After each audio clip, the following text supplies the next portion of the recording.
러시아 우크라이나 전쟁이 발발한 지도 이제 곧 1년이 됩니다. 쉽게 점령할 수 있을 것이라 생각했던 푸틴과 러시아군은 1년이 지난 지금 현재까지도 마땅한 해결책을 찾지 못하고 오히려 우크라이나 공격 방어에 급급하고 있습니다.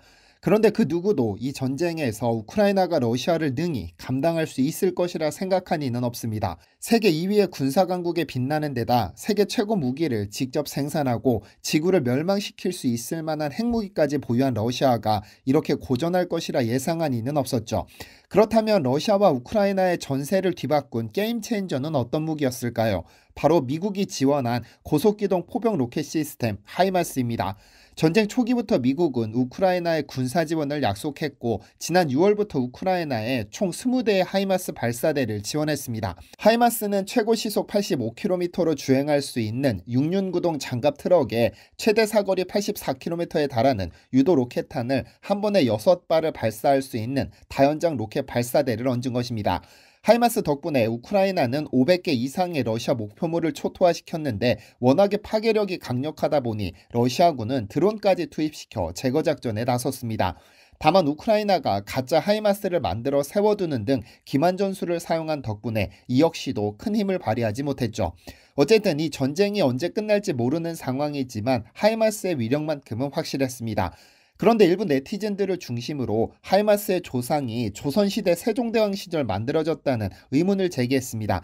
즉 하이마스와 같은 다연장 로켓 시스템이 이미 600년 전 조선에서 개발되어 700대나 보급되었다는 것이죠. 조선 중종 때 편찬된 예절서 국조 올해의 설해 중 병기도설에는 한 무기에 대한 설계도가 기록되어 있는데요. 미국이 하이마스를 개발할 때 조선의 국조 올해의 설해의 병기도설에 설계도를 참고했는지는 알 수 없는 일입니다만 이 설계도는 1983년 헝가리에서 개최된 제34차 세계우주항공학회에 소개되었습니다. 그리고 2000년대 초반 미국은 지구상 전 지역에서의 전투력 투사를 목적으로 하이마스를 탄생시켰습니다. 600년 전 조선에서 만든 무기는 정말로 하이마스의 조상이었을까요?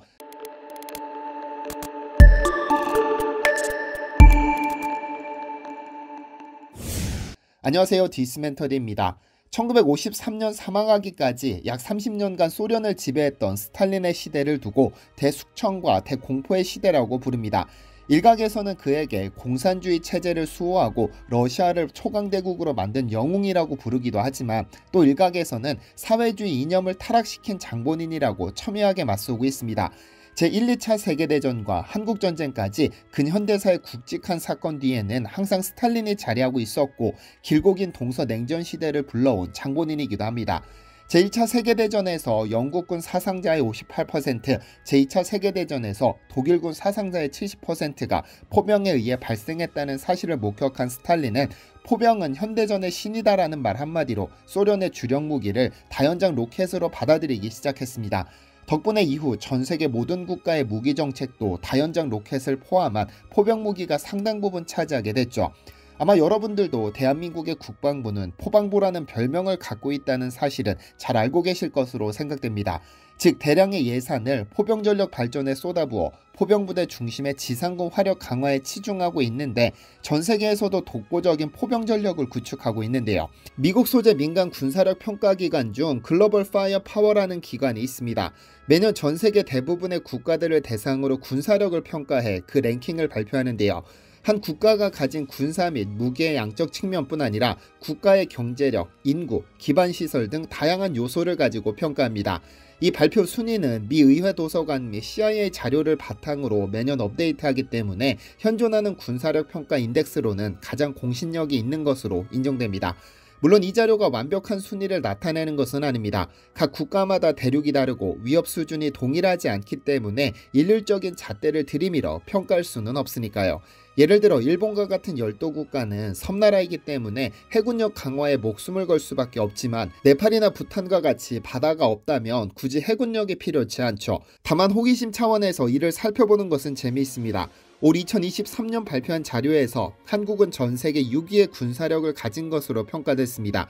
이 순위와 관련된 영상은 별도로 제작해서 공유하겠습니다.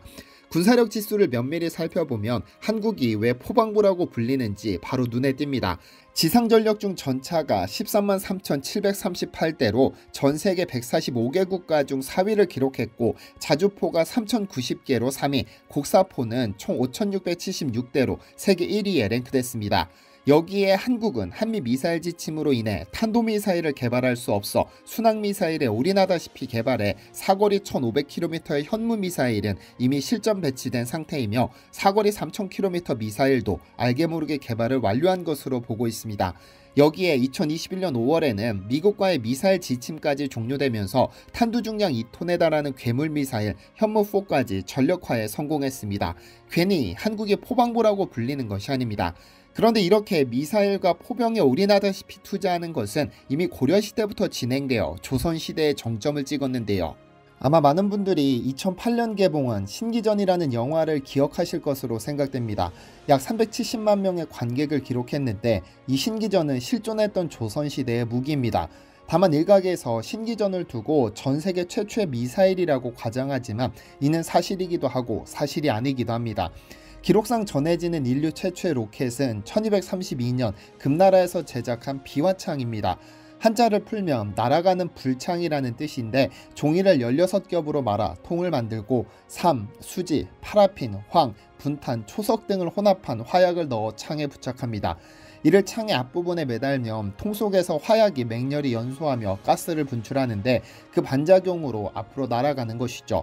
금나라가 칭기스칸의 셋째 아들인 오고타이가 이끄는 몽골군에게 사용하면서 세상에 알려졌는데, 금나라와의 전투에서 이 기술을 배운 몽골군이 유라시아와 동남아시아에서 이를 사용했고 세상에 널리 전파시키는 계기가 됐죠. 이후 아라비아를 거쳐 이탈리아까지 전파되었고, 곧 유럽 각국의 군사 전문가들이 알게 되면서 전쟁의 한 몫을 담당하게 됩니다. 물론 한반도까지 전해진 덕분에 고려 말 최무선이 주화를 개발했고, 이후 조선시대의 세종대왕에 이르러 신기전으로 발전됐습니다. 두 번째 로켓은 약 1290년 무렵으로 아랍의 알하산 알라마가 쓴 병기와 기마 전투에 대한 책에 나와 있는데, 그는 연소하며 스스로 날아가는 달걀이라고 이름 지었습니다. 납작한 냄비 2개를 포개 놓고 그 가운데 큰 로켓을 장치했죠. 세 번째 로켓은 1479년 이탈리아의 카이오자 성에서 벌어진 베네치아와 제네바 사이의 전투에서 제네바 군대가 사용한 로케타라는 무기입니다. 이름에서 알 수 있듯이 현재 로켓이라는 이름이 여기에서 유래했죠. 한반도 땅에서 최초로 로켓이 사용된 것은 약 1377년에서 1387년 사이입니다. 화약 이야기를 잠시 하자면, 우리나라에서 화약을 사용한 화약무기를 만든 것은 고려 말기로 1377년 고려 우왕이 화약과 화기 제조를 담당하는 화통도감을 설치했습니다. 당시 화통도감을 지휘하던 최무선은 중국으로부터 화약에 대한 기술을 배우려 했으나 의심이 많았던 중국이 이를 허락하지 않았고, 결국 혼자 배우고 깨우쳐 제조 기술을 터득했습니다. 그때 약 20개의 화기를 직접 개발했는데 그중 하나가 주화입니다.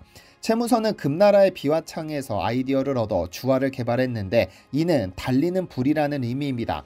그 동작 과정을 잘 살펴보면 그 이름의 뜻을 알 수 있는데요. 우선 로켓을 발사대에 올려놓고 약통 속의 화약에서 연결되어 약통 밖으로 나와 있는 점화선에 불을 붙입니다. 그러면 점화선이 타들어가서 약통 속의 화약에 불이 붙어 연소가스를 만들고, 이 연소가스는 약통 아래 뚫려있는 분사구멍을 통해 약통 밖으로 내뿜습니다. 이때 만들어지는 힘이 추력인데, 이를 옆에서 바라보면 화살이 불을 뿜으며 앞으로 달리는 것처럼 보이기 때문에 달리는 화살이라는 이름이 붙여졌습니다. 15세기 유럽에서 로켓을 플라잉 파이어라고 부른 것과 같은 이치입니다. 최무선이 개발한 주화는 조선시대에 접어들면서 다양한 종류로 발전되는데, 세종 때는 이를 체계적으로 연구 개발해 소, 중, 대 3가지 종류로 구분해 제작합니다. 이러한 사실은 세종실록에서도 찾아볼 수 있는데, 주화는 매우 이로운 무기이다. 말 타고 사용하기 편리한데, 말 탄 사람이 허리에 끼거나 화살통에 넣고 달리면서 발사하면 맞은 자는 살아남기 힘들 뿐만 아니라 그 광경을 보고 소리를 듣는 자는 모두 두려워 상복한다. 밤에 쏘면 빛이 하늘을 비치므로 무엇보다 적이 사기를 꺾을 수 있다. 적이 숨어 있다고 생각하는 곳에 발사하면 연기와 불이 흩어지면서 적이 노출된다고 쓰고 있습니다. 1447년 기록에는 2차례에 걸쳐 함경도와 평안도에 소주화 24,600개, 중주화 8,840개, 대주화 90개 등 총 33,530개의 주화를 전쟁에 활용했는데요. 그러다 1448년부터 신기전이라는 이름이 등장합니다. 그런데 위에서 미국의 하이마스를 설명하며 신기전이 기원이라고 설명했지만 엄밀히 말하면 사실이 아닙니다. 신기전은 로켓이고 이 로켓 발사대는 화차입니다. 둘은 엄밀히 다르고 신기전이 잘 알려져 있어서 통칭하는 것이지 개별적으로는 구분되어야 합니다. 어쨌든 신기전은 자체 추진력으로 날아가므로 발사장치가 없어도 되지만 문종이 화차를 개발함으로써 발사각도와 방향을 설정할 수 있어 다량의 신기전을 발사할 수 있게 되면서 위력이 배가 된 겁니다. 그런데 이 신기전을 개발한 조선시대에는 최소 길이 단위가 0.3mm인 리라는 단위를 사용했는데 이는 현대에서나 사용될 법한 기준입니다. 0.3mm라는 아주 작은 단위까지 사용해가며 로켓을 설계했다는 것이고 이는 당시 과학기술 수준을 알 수 있는 중요한 대목이죠. 국조 올해의 설해 중 병기도설에는 신기전에 대해 기록하고 있는데 대신기전, 산하신기전, 중신기전, 소신기전 4종류입니다.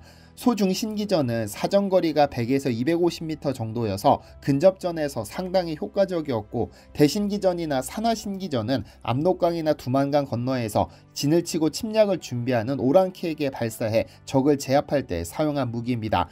대신기전은 그 길이가 무려 5.5m에 이르렀는데 사거리가 약 2km인 것으로 추측됩니다.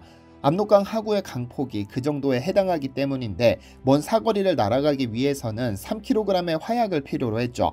당시 가장 큰 포였던 장군 화통보다도 3배나 많은 화약을 사용했는데 당시 로켓의 앞부분에 지금의 미사일처럼 폭탄을 장치하여 발사했던 것은 신기전이 세계 최초입니다. 발화통 속에 전체 화약의 27%에 해당하는 쇳가루를 넣었는데 적진에서 발화통이 터질 때 쇳가루가 함께 폭발하기 때문에 적이나 말의 몸에 뜨거운 쇳가루가 박히게 됩니다. 적군의 침략 의욕을 꺾어버리기 충분한 무기였죠.